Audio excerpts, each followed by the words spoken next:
আশ্চর্য ব্যাপার, এই লঞ্চে অন্য কোনো যাত্রী নেই, ছাদের উপরে একজন মাত্র মানুষ বসা।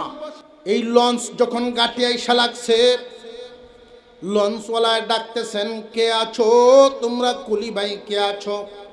আমার বড় বড় দুইটা লাগেজ, এই দুই লাগেজ উপরে উঠায়া দাও, লঞ্চ থেকে নামায়া দাও। কে দায়িত্ব পালন করবা?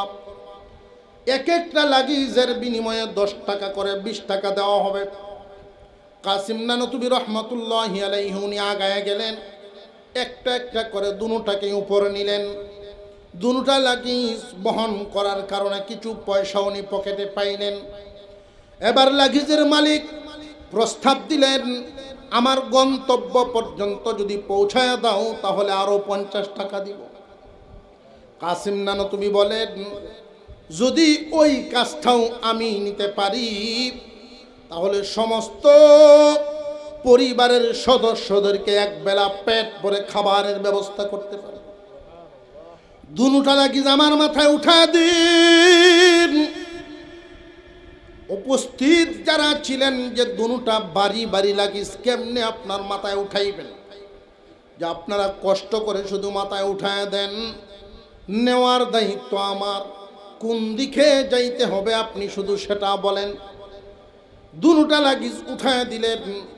যেই দিকে যাওয়ার কথা বলতেছেন, ওই দিকটা হলো এমন একটা দিক যেই দিকে গেলে মানুষ ওনারা চিনে ফেলবে। ওই কাফেলার সদস্য হওয়ার জন্য উনি 2 লাগেজ নিয়ে মালিকের পিছনে পিছনে যাওয়া শুরু করলেন। আর মালিক বেচারা মনে মনে ভাবতেছেন, এ তো একজন বয়স্ক মানুষ, দেখা যায় পাঞ্জাবি টুপিওয়ালা হুজুর মানুষ, কঠিন কোনো কাজ জীবনে করছে বলে মনে হয় না। এই লোকে কেমনে বহন করতেছে এই ভারী 2 লাগেজ? উনি ঘাড় ঘুরে তাকাইছেন। আল্লাহর তো ওয়াদা আছে, যারা আল্লাহর সন্তুষ্টির জন্য নিজের সব দুলিশাত করে দেয়, নিজের সব বিলায় দেয়, আল্লাহ এদের প্রতি দরদি হয়ে যায়। আল্লাহর তো ওয়াদা আছে। ওই মালিক যখন ঘুরাইছেন, ঘাড় ঘুরায় দেখেন এই 2 লাগেজ কাসিম নানুতুবির মাথায় নেই, আধ হাত উপর দিয়া শূন্য বাইসা যায়। উনি ঝরায়া ধরছেন, থাইমা গিয়ে ঝরায়া ধরছেন, লাগেজ নামান। আপনি কি মানুষ না জিন? আপনার পরিচয়টা আগে দেন। যুগে যুগে এমন কিছু মানুষ থাকে যে আল্লাহর সন্তুষ্টিটাকেই তারা প্রাধান্য দেয়, নিজের সম্মান থাকবে কিনা এদিকে খেয়াল নাই। আল্লাহ যদি খুশি হয় সম্মান চলে যান, আল্লাহ যদি খুশি হয় দুনিয়ার মাল চলে যান, আল্লাহ যদি খুশি হন আত্মীয় স্বজন চলে যান, আল্লাহর সন্তুষ্টিটা দরকার।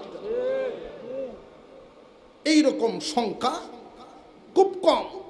তো এদের প্রতি আল্লাহ কেমন দরদি হন। এই যে মাদ্রাসা আমাদের বর্তমান সময়ে ভারতবর্ষে মাদারিসে কওমিয়া সর্বপ্রধান গুড়া দারুল উলুম দেওবন্দ।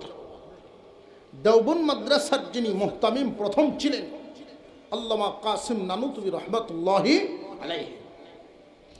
কাসিম নানুতুবি রহমতুল্লাহি আলাইহি এই মাদ্রাসা যখন শুরু করেন, মাদ্রাসার সূচনাটা হলো একটা হিন্দু দূষিত এলাকা, চতুর্দিকে হিন্দু।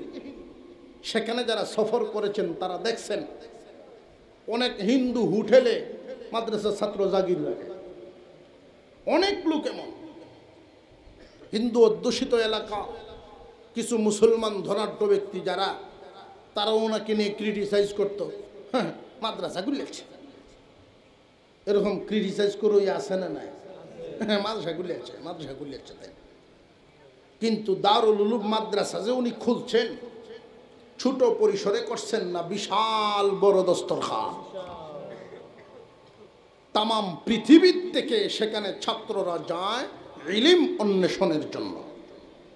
আর তখনকার সময়ে যারা যাইতেন, মাসে মাসে 3 মাসে 6 মাসের ছুটি কাটায় বাড়িতে আসবেন, এই সুযোগ ছিল না। তাদের মন মানসিকতা এমনই ছিল, ওই যে বাড়ির থেকে বিদায় নিয়ে যাইতেন, একেবারে পড়াশোনা শেষ করে তারপরে বাড়িতে আসতেন। এর ভিতরে 15টা 20টা চিঠি গিয়ে জমা হইতো। কোনো চিঠি এমনও আল্লাহওয়ালা ছিলেন, যাদের কাছে আসা চিঠিগুলো একটাও খুলে পড়েন নাই, মনটা বাড়িতে চলে যাবে, এই জন্য সব চিঠি জমায়া রাখছেন। যেদিন বাড়িতে আসবেন একটা একটা করে খুলছেন আর পড়ছেন। কোনো চিঠি পড়ে হাসছেন, কোনো চিঠি পড়ে কাঁদছেন। কাসিম নানুতুবি রহমতুল্লাহি আলাইহি মুহতামিম, উনার সম্পদের সিংহভাগ সম্পদ মাদ্রাসায় দিয়া দিছেন। বোর্ডিংয়ে খানা চলে। হঠাৎ একদিন ওনার কাছে চিঠি আসছে, হজরত বোর্ডিংয়ে তো খানা নাই, চাল শেষ। তো ছাত্ররা বাংলাদেশ থেকে গেছে, পাকিস্তান থেকে আসছে, আফ্রিকার থেকে আসছে, বিভিন্ন দেশ থেকে ছাত্ররা এসব পড়াশোনার জন্য জমা। খানা নাই, কারোর কাছে শুকনা নাস্তা ছিল, এগুলো খায়া কোনো রকম ওয়াক্ত পার করে। হুজুরের কাছে খবর গেছে, হুজুর জানাইছেন তোমরা সালাতুল হাজত পড়ে পড়ে আল্লাহর কাছে দোয়া করতে থাকো। মাদারিসে কওমিয়া, এই সমস্ত মাদ্রাসাগুলোর মূল দাতা আপনি আমি সাহায্য করি, কিন্তু মূল সাহায্যকারী কে? আর একটু জোরে কর, আল্লাহ। আল্লাহ পাকের সাহায্যের দুয়ার যখন খুলে যাবে তখন আর হিসাব মিলায় শেষ হবে না, কোত্থেকে কি আসে টের পাওয়া যাবে। তুই পর্যন্ত খুলতে হবে। এই জন্য প্রথম কাজ আপনাদের প্রায় 4-5 গ্রাম মিলে গুরুস্তান মাদ্রাসা, সকলের মন থেকে প্রথম যেই কাজটা করতে হবে, সকলের মন থেকে আল্লাহর কাছে দোয়াটা করতে হবে, আল্লাহ মাদ্রাসাকে কবুল করো। এই দোয়াটা যদি করে কবুল করায় ফেলতে পারেন, কোনো একটা সরকারি মাদ্রাসা উনি একবার যদি এমপি ভুক্ত করিয়া বাজেট ফাঁস করানো হয়, এর ভরে আর কোনো অভাব আছে? তুই পর্যন্ত করতে তুই আল্লাহর দরবারে মকবুল করাইতে হবে। যদি কবুল করায় ফেলতে পারে আর কোনো অভাব হবে না। কাসিম নানুতুবি রহমতুল্লাহি আলাইহি জানায়া দিলেন, নামাজ চালাও, দোয়া করতে থাকো। একদিন, 2 দিন, 3য় দিনের মাথায় খবর আসছে কোনো ব্যবস্থা হয় নাই। কাসিম নানুতুবি নিজে মাদ্রাসার গেটে আসছেন। দূর থেকে একটা দৃশ্য ওনার চোখে পড়ে গেল। কোনো ছাত্রর কাছে শুকনা খাবার ছিল নাস্তার জন্যই, নাস্তা খাচ্ছে। কিন্তু এমন গরিব ছাত্র আছে শুকনা নাস্তা খাবার টাকাও নাই। হঠাৎ ওনার চোখে এমন একটা দৃশ্য ভেসে উঠছে, ওনার দিল কেঁপে উঠল। একজন তালেবে ইলম ক্ষুধা সহ্য করতে পারে নাই, 3 দিন যাবৎ খানা বন্ধ। ক্ষুধার তাড়নায় উনি গাছের পাতা টেনে টেনে পাতা চিবায় রস খায়। এই দৃশ্যটা উনি সহ্য করতে পারেন। কাসিম নানুতুবি উনি বেরিয়ে গেলেন। উনি মনে মনে সিদ্ধান্ত নিলেন, আমি কাজ করব।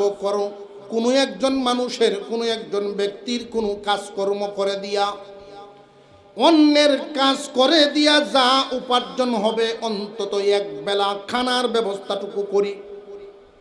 কাসিম নানুতুবি কাজের সন্ধানে বেরিয়ে গেলেন। তৎকালীন জামানার বুজুর্গ আলেম, বুজুর্গ ওলি, এই নাম পৃথিবীর কোনায় কোনায় ছড়ায় গেছে। আল্লাহর ওলি নিয়ত করে বেরিয়ে গেলেন, কাজ করবেন। কাজ করে টাকা উপার্জন করে তালেবে ইলমদের খানার ব্যবস্থা করবেন। রাস্তা দিয়ে হাঁটেন আর মনে মনে ভাবেন, কে আমারে কাজ দিবে? যারা আমাকে চিনেন কেউ তো আমারে কাজ দিবে না। অচেনা জায়গায় যেতে হবে। উনি যাইতে যাইতে যাইতে যাইতে যেই এলাকার মানুষ ওনার নাম জানে ঠিক, কিন্তু চেহারা চিনে না, এমন একটা জায়গায় উনি চলে গেলেন, যেই জায়গাটা ছিল সদরঘাট। বিভিন্ন নৌকা, লঞ্চ আইসা লাগতো। এই লঞ্চ এবং নৌকার মালামালগুলো উঠা নামানোর জন্য নির্দিষ্ট কুলিও আছে।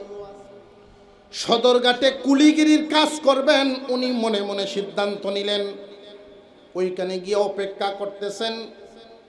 নির্দিষ্ট কুলিরা নির্দিষ্ট পোশাক পরে বসা আছেন।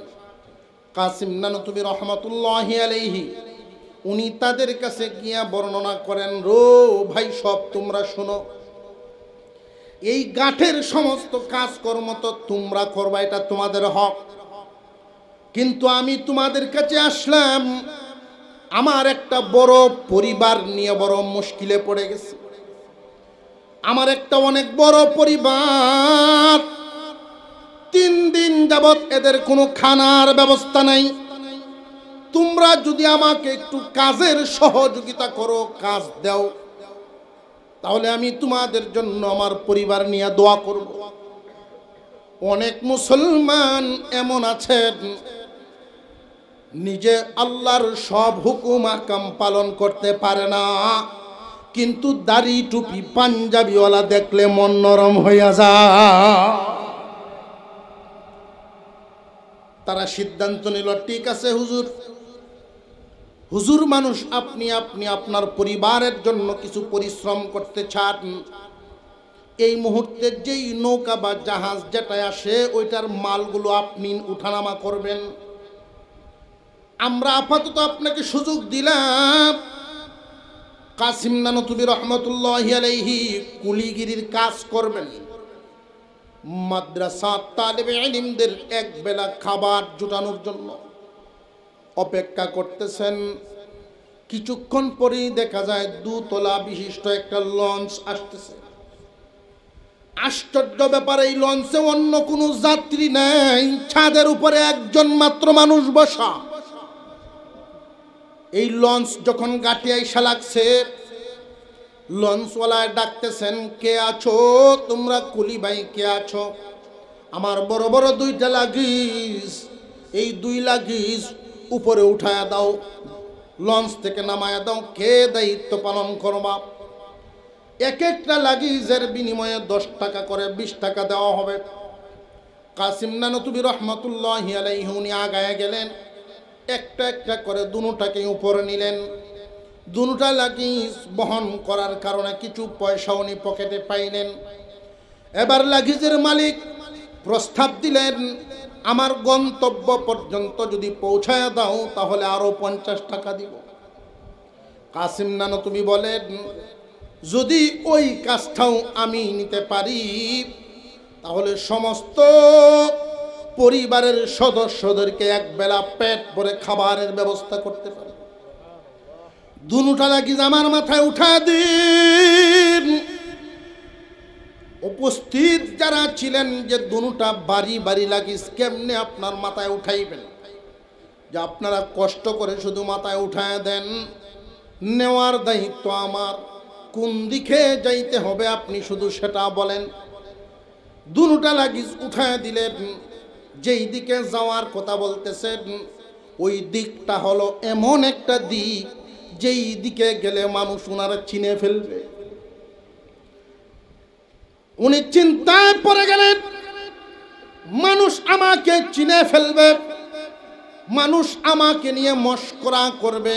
কাসিম নানতুবি অবশেষে কুলির কাজ লইছে।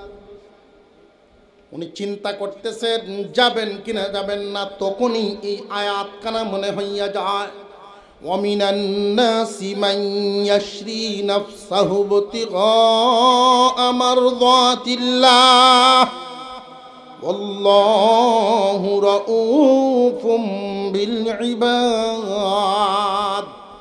মানুষের মধ্যে এমন কিছু মানুষ থাকে, এমন কিছু মানুষ আছে যারা নাকি আল্লাহর সন্তুষ্টির জন্য সব বিলাইবার পারে। আমি কাসেম নানতুবি এই মুহূর্তে যদি কাজটা হাতছাড়া করে দেই, আমার সম্মান বাঁচাইবার জন্য যদি আমি এই কাজটা হাতছাড়া করি, তাহলে ওই দলের পিছনে আমার নাম লেখানো হবে না, সম্মান গেলে যাবে, আল্লাহর সন্তুষ্টিটা দরকার। আমি ওই কাফেলার সদস্য হইবার চাই। ওই কাফেলার সদস্য হওয়ার জন্য উনি 2 লাগেজ নিয়ে মালিকের পিছনে পিছনে যাওয়া শুরু করলেন। আর মালিক বেচারা মনে মনে ভাবতেছেন, এ তো একজন বয়স্ক মানুষ, দেখা যায় পাঞ্জাবি টুপিওয়ালা হুজুর মানুষ, কঠিন কোনো কাজ জীবনে করছে বলে মনে হয় না, এই লোকে কেমনে বহন করতেছে এই ভারী 2 লাখ। উনি ঘাড় ঘুরে তাকাইছেন, আল্লাহর তো ওয়াদা আছে যারা আল্লাহর সন্তুষ্টির জন্য নিজের সব দুলিশাত করে দেয়, নিজের সব বিলায় দেয়, আল্লাহ এদের প্রতি দরদি হয়ে যায়। আল্লাহর তো ওয়াদা আছে। ওই মালিক যখন ঘুরাইছেন, ঘাড় ঘুরায় দেখেন এই 2 লাখিজ কাসিম নানুতুবির মাথায় নেই, আধ হাত উপর দিয়া শূন্য বাইসা যায়। উনি ঝরায়া ধরছেন, থাইমা গিয়ে ঝরায়া ধরছেন, লাখিজ নামান, আপনি কি মানুষ না জিন? আপনার পরিচয়টা আগে দেন। কাসিম নানুতুবির চোখ দিয়ে এবার পানি বেরিয়ে গেছে। আয় আল্লাহ, এখন বুঝি নামটাও প্রকাশ করে দিবা। এই নামটাও আর গোপন রইল না। পিরাপিরি করতেছেন, নাম বলেন আপনি কে? যে আমি দেওবন্দ মাদ্রাসার নগণ্য খাদেম, আমার নাম কাসেম নানুতুবি। যেই মাত্র কাসেম নানুতুবির নামটা লোকটাই শুনলেন, আগে তো বুকে জড়ায় রাখছিলেন, এখন পায়ে পড়ে গেছে। ওই লোক পায়ে যে জড়ায় ধরছে, হুজুর মাফ করেন, আপনারা আমি চিনতে পারি নাই। 3 দিন যাবত আমি ঘুমাইবার পারি না। আল্লাহ আমারে যথেষ্ট দৌলতের মালিক বানাইছেন, আমি ঘুমাইতে পারি না।